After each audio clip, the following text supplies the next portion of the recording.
alone in my brain. I smell smoke from all of those flames. Fell in holes and hope for my grave. They told me smell the roses, but I burned the whole bouquet. Tom, you'll never win the fight against your haters long as I listen. Cause I read every single comment that you try missing. Then recite them in your mind and memorize disses. I'm a giant, Thomas, why you trying to fight with me? I'm different, don't care about a height difference, I might win it. Show up to a gunfight, knife swinging. I am the darkness. Yeah, I got night vision. I need to do this by myself. I told you twice already exactly how I felt. I'm the best rapper ever, I don't wanna be great. If they're the best, then I'm better, don't you make no mistake. Cause I'm the gold, feel it in my bones until I'm a ghost. I'm the one who pulls the sword out of the stone. Best ever. I'm the best rapper ever, I don't care what you say. I'm Da Vinci, I'm forever, I'm designed for the fake. Cause I'm the gold, get the kid gone. Everybody knows, only voices that I'm hearing on my own. Best ever. Aaron Tuttle here. It's storm season in Oklahoma, and with that comes torrential rain, high winds, and hail. To protect your home and your family from these threats, the one roofing company you should trust is Ferguson Roof Systems. They've been providing the best in roofing services for nearly half a century. Ferguson is Oklahoma's full-service roofing company, certified with an A+ Better Business Bureau rating and a 5-star rating on Google. And with Ferguson now offering Class 4 impact-resistant shingles, now is the time to trust them with your home's roof. Get started today at FergusonRoofSystems.com.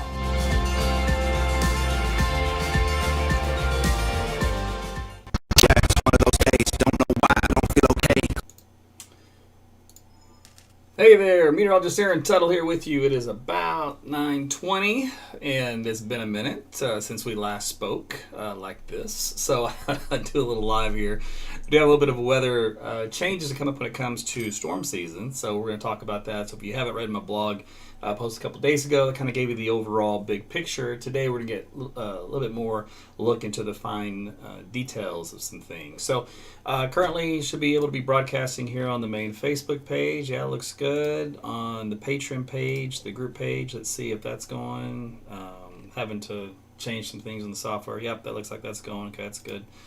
And then Twitter and Periscope. Of course, Twitter did drop Periscope, but it still goes to that same platform, but it's on Twitter, so you can watch this on there as well. And then last but not least, YouTube is alive and kicking. Jim checking in from Mustang. He's already checking it out for Friday. So hang in there, Jim. We'll get right to you here in just a second. So thanks for joining me. You've reached AT's Weather, so you've come to the right place. And we're going to talk about the forecast here for the next few days. All right, first thing I want to talk about is this morning. We had temperatures into the 30s out there today, and of course the wind chill values were much worse, and we did have a light freeze up here in the far northwestern area of the state on into the Panhandle. We saw some 20s up there, so obviously very cold, and you could almost say miserable for this time of the year. It was a late season winter event there, which I don't know what it's thinking.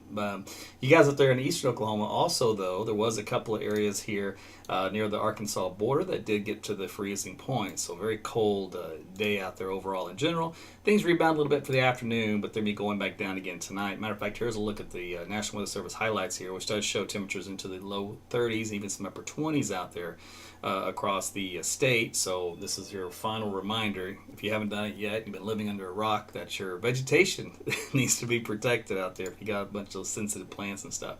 Here's a look at the short range forecast model for tonight. I'm going to show you the dew point values, and that's kind of important because that's where the actual air temperatures should bottom out around. So right now across the state, it looks like dew point values into the mid to upper 20s here in central Oklahoma. Some teens, though, out here in northwest Oklahoma, Elk City, 18, Enid, 19, and then down in southeast Oklahoma, from McAllister's at 31. So that's a look at the dew point value. In other words, that's how dry the atmosphere will be. The temperature can't fall below that, but given ideal conditions, it can fall toward that. So let's take a look here. First off at the wind speeds for tonight, and quite a bit calmer out there now as we go through time. A light northwesterly wind overnight goes to kind of a westerly breeze here across central Oklahoma.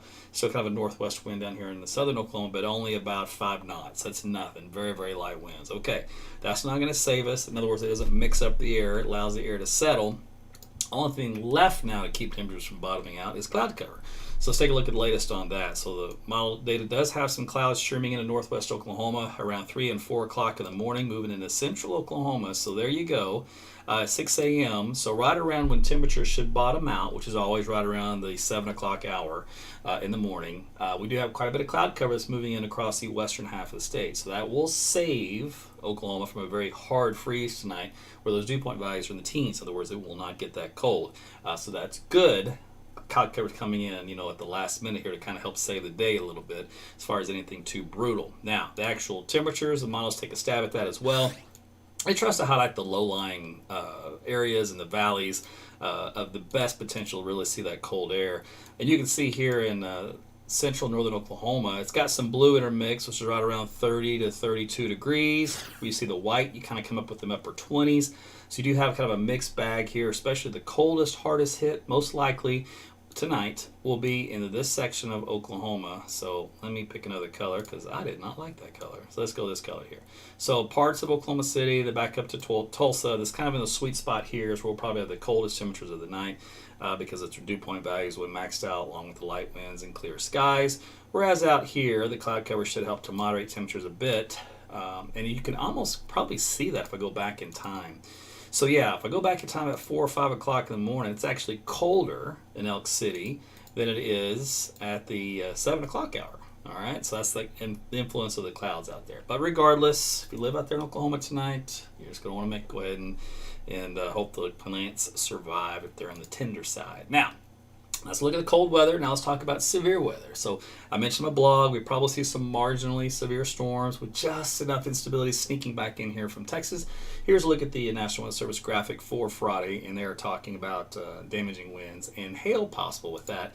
And here's a look at the Storm Prediction Center threat for that, and that continues on down to Texas and then to parts of Louisiana. So kind of a little nudge right here. Now, will it be this wide, this large? Probably not, and we'll take a look at that as to why. First thing we'll do is we'll take a big picture of the global model. This is the American model. I'm going to tell you that the reason, if you missed the blog, you have to have shear instability to work with. So we call that CAPE, which is a combination of moisture and heat, which gives us the instability. All right, so as we go through time, this is on Thursday and a Friday. There are no bright colors on the map. Okay, so here we go in a Friday afternoon. There's noontime, there's afternoon. Here's 7 o'clock in the evening. All right, we finally have some bright colors that come up. So what this is it's a very narrow band of instability that's coming in off the southern Texas coastline, right up I-35 into Oklahoma. So it's a very small corridor, and it's coming in at the very last minute. Typically, when that happens, you don't get a lot of activity, within the bigger picture of things. In other words, widespread severe weather is not going to happen. It's more of a very narrow window, very small area for kind of a sweet spot for storms, and that's what we have. So if I pick that sweet spot there in west central Oklahoma, temperatures in the model data is around 72 for a surface temperature, 63 for dew point, so that's adequate to get some instability going on. Cape values around 2,000 or so. It still has a little bit of a weak cap to overcome, but the models indicate that it should break in that little area. And if it does, any storms that do go up would have hail sizes, when it looks back in the analogs, for some supercells in this environment right around 4 inches in diameter, some big hail. So that is a possibility, plus it has a marginal tornado risk, as the wind shear here is ideal for producing supercell storms with a potential for a tornado. Now, keep in mind, I picked the very best sweet spot here around the Duncan area, for example. It doesn't look like that in other parts of this region. That's just kind of the one spot I lucked out and picked. So is there a threat of severe weather? Yes, it's very small. It's very late day on Friday, late afternoon, early evening, so probably 4 to 8 o'clock window, is the sweet spot in that time frame, which is typical for our severe weather events here.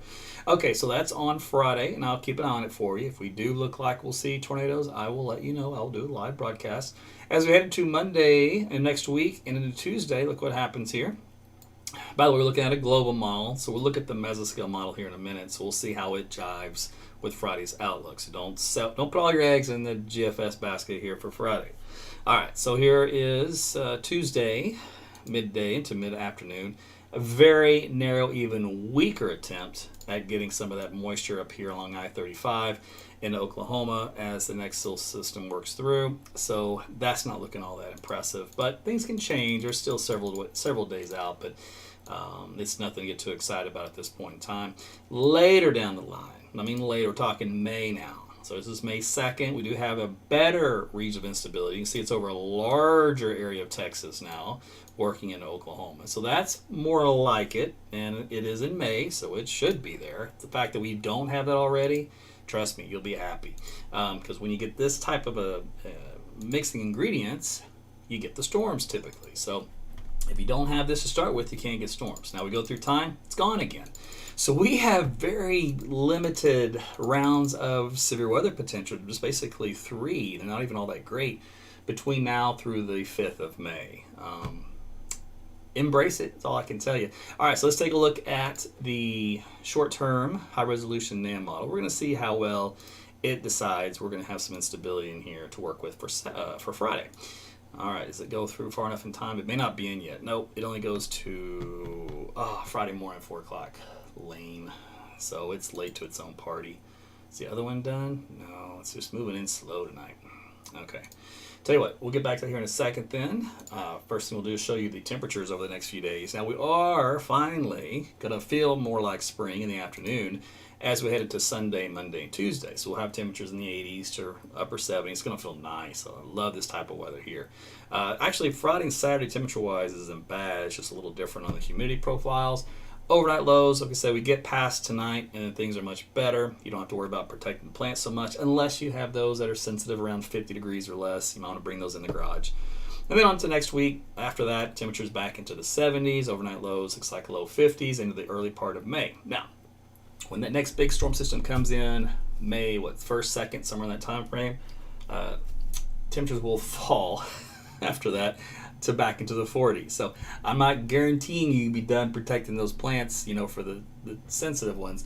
We may have one more shot because it's kind of a cool pattern that we're in, but it's delaying or preventing, you could say, the severe weather pattern. So, it's kind of a catch-22. Okay, so while I'm waiting for that, the mesoscale model, the NAM, to come in, let's give it a few more minutes. I'll take a quick peek at some of your questions if you had any for me. Perry's checking in, Susan's checking in, Matt, Gopher's World on YouTube. Thanks for joining me, guys. On Twitter itself, I don't know how this is going to work without Periscope, even though, so if you have questions, I don't know how that would work. I'm not sure I can answer them live until Twitter figures that out, but if you want to ask a question, just drop in there real quick. All right, my patrons, Facebook should have notified you when I went live. This is a new group page that I created, so I'm still working out the bugs on that one, but it should have notified you. It started a few seconds after the main page one because I had to press another button, but you should have gotten notified. Okay, on the main page here, let me go real quick, look at you guys' comments. By the way, appreciate all the stars you guys send me when I do these live, so very appreciative of those. Let's see here. By the way, thanks for you guys in the past over the last, couple of weeks, I've said congratulations to me and Jody. We just celebrated our 1 month today, so we are officially a month married. We made it. It's all good from here, right? I only had to sleep on the couch like 3 times, so I think we're doing good. That probably beats the national average. Oh, goodness. I'm just goofing. Let's see. Or do you? I don't know. But anyway, so guys, you can ask your questions there. I'll look at them real quick. And then I'm going to go back to that model data real quick so we can see how Friday looks severe weather-wise. Emily, I see you, by the way, on the stars. Same thing with you, Amby. Thank you, ladies. Jeanette's like, seriously, what's up with the cold weather? I'm over it. Giselle in the house with some stars. Alyssa, let's see. Right? I know. I don't understand what winter is doing. I think, honestly, we can all blame Canada, really. That's where it's coming from. It snowed in Kansas today, and it snowed in northern Oklahoma today. It snowed in Winnipeg, Canada today. So I think it's all part of the same thing, and Jody's the cause. So feel free to throw the hate her direction. Chris, I see you with some stars. Thank you. Sharon, I'm doing well, and Larry is doing fabulous. You guys are funny when you're always asking how Larry's doing. Let's see. Shane, remind me of my friend airing workout every Sunday at 7. I need to read your guide.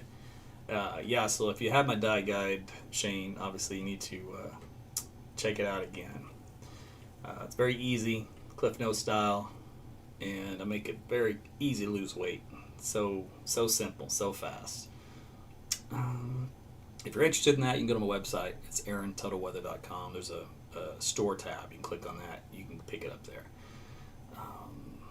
Alyssa wants to see Larry. You guys are so funny. Let's see here. Jody, your comment was hidden earlier. I wonder what you said. Did you curse in this thing? Facebook thought you did. It hid your comment. Shame. All right. So Larry wants to know, is it true that Tornado Alley has begun to shift east? They say that every year. All right. Your first indication is don't believe everything you read on the internet, and don't watch TV, especially the news. And look, man, it's all clicks. It's all everything. It just gets you to watch and read. The bottom line is it's an ebb and flow. It's a yin and yang. It's a here one year or a few years. It's there the other. It just goes back and forth. So until we all wake up every day and there's not a single severe weather event in the central and southern plains, I am never going to say Tornado Alley shifted east, because that's just not the case. It's over a larger area. We just always focus on here because it's our neck of the woods. But it occurs in the southeast every year, always same time. Always starts a little early over there, just because they're closer to the Gulf and they have better instability for when these quick-moving upper-level systems in the jet stream come by, because they're fast movers. And we need a little bit more time to kind of get loaded up with the instability than they do. So that's the big difference there. Let's see. Sarah wants to know when it's going to warm up again, so she must have missed the outlook here. I'll show you that here in a second. Jody. Oh, she loves saying that word, my husband. So cute. I've got to practice that, you know. It's new. Okay, so let me do the graphics again here real quick, since there was a request. And we'll see what we got here. So the warm-up question, well, not too shabby if you had it hang in there till Friday and Saturday. Tomorrow and Thursday are still chilly, man. It's just gross. Overnight lows again tonight to around freezing or below for some of you. And then we'll be in the 40s on Thursday. If there's no clouds and light winds, we might have some patchy frost for some of you. But otherwise, after that, it's smooth sailing as far as, freeze or frost goes. And daytime highs get very much on the nicer side. Now, all right, let me see if the new data's come in yet. Finally, here we go, 1 o'clock. Oh, can you go any slower? Okay, so this is the mesoscale model I was looking at for the severe weather for Friday. All right, so this is 4 o'clock in the afternoon. So it's just now painting some colors on the map here. So let's take a look and see how the shear looks. And I'll pick a spot here, like the Newcastle area, for example. And this is what I'm worried about. Sometimes you can get a cap that builds and prevents storms from even firing altogether. And there is some indications that could be a possibility for both Tuesday and even on Friday. All right. Now, the shear is still pretty decent for severe storms and for storms to rotate, so that's not out of the question. However, temperature of 72 over 61, and you have this little warm nose right here. You see this guy? So this little red line that dots out, that's called a cap. That's an inversion layer. Where that line needed to be, see where it is currently on this map, it really needed to be about here. And so this little section in between is the warming. Ooh, wrong color. I don't want that color. This little section right here is probably about plus 4 degrees or something like that Celsius. So that's the increase in temperature that the atmosphere is trying to do, which would prevent storms from forming. So how you get rid of this is, one, the model's wrong, and this warm nose doesn't come in, which in the springtime it typically does. But two is this 72 degree surface temperature needs to get a little bit hotter than that. But it can get to around, the model says 82 degrees, but if it could probably get around 78 degrees, that'd probably be enough to go over any little lid that would be there. All right, so let's see. That's the atmosphere as it looks at 69 hours out. It's just the models are running really slow tonight. We'll see what it looks like down in Dallas. Instability there will be a lot higher for the afternoon, and they have a less of a cap situation. Wind shear is not as pretty as far as like a tornado potential goes, although it's still there in the sounding data. A lot of times storms don't play well with classic type tornado events if their wind speeds kind of do a veering and a backing and a veering again. They like more uniform approach. In other words, you start with the wind like at a southeast and you staircase it all the way up in one nice smooth fashion. When they do this whole back and forth business, it tends to kind of mess things up a little bit for storm structure. But just because it messes up a little bit doesn't mean it messes up entirely, but it may help to limit.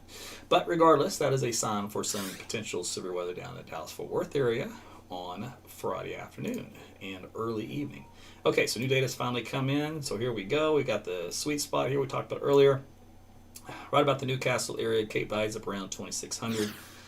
What you can see is the brakes are put on right about here. All right, so that's the instability. So the instability works into this fashion. This is the Cape values we're looking at overlaid with the shear.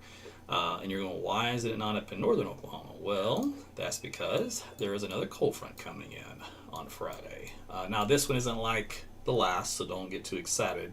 If you notice, those temperatures for the weekend look great. So it's more of a wind shift line for us to kind of dry things out. Drier air heats up better than moist air, so kind of look at it that way. But regardless, let's take a look at the sweet spot here. I'm going to pick the most favorable severe weather highlighted area I can find, which again is probably about Newcastle, and we'll see what it looks like. This, in other words, will be the worst of the worst case. So it's got 73 over 64. It mixed out the layer of warm air, the cap, so it actually had it eroding for that period of time, which is only adding another degree Fahrenheit with it, so I doubt that, but we'll just take it for what it is for now. It does have a decent shear, turning with height for a potential tornado, so the hazard type does indicate a tornado, classic supercell. Winds, however, are a little weak here in the lowest few thousand feet. So here about between 2 and looks like 4 kilometers, they drop off quite a bit. So this weakness in the wind field at the lower levels will cause the mesocyclones to struggle to maintain their intensity. When that happens, a lot of times they spend a lot of their energy and effort recycling. They'll get strengthened and then they'll kind of collapse because they don't have the wind speeds to kind of sustain what they had going, and then they got to recycle and start all over again. So as long as a system continues to recycle, it can't produce a tornado. It's one or the other. It's like once it gets into that sweet spot, it can produce a tornado. Then it stays there until the tornado collapses and the storm hits something it doesn't like, and then it starts all over again. So hopefully in this case, if this little wind shear weakness can occur, then we might be able to limit that potential a little bit. But regardless, it is on the table. Significant hail up around 3 inches in diameter with this particular model. The earlier run, I think we saw 4 inches with the American global model. So this is more of a higher resolution mesoscale model. So that's the way this one looks here for Friday. So if you're watching me and you're going, Aaron, are we going to see severe weather on Friday? I said, well, latest model data does indicate there is a last minute chance, a last minute run for moisture here in the central Oklahoma as far as the atmosphere is concerned. Now, does the models indicate precipitation will develop? Well, let's take a look. And it does not. So just because you have the ingredients doesn't always mean you'll have the storm. So Friday at 7 o'clock, like I talked about, it has that kind of a, we'll call it a warm front boundary here. But it's got that boundary draped right over central Oklahoma, so that would be the focus point.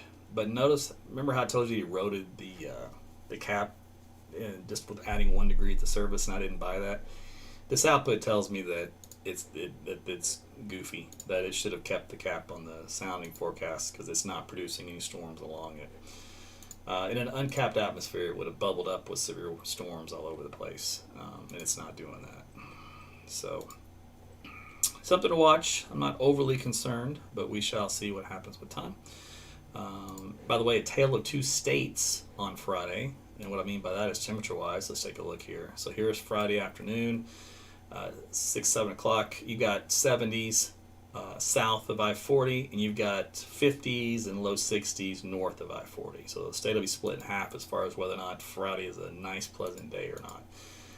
Then, of course, we cool things down for Saturday morning, but nothing like what we've seen before. This will rebound pretty good because the dew points will be much drier.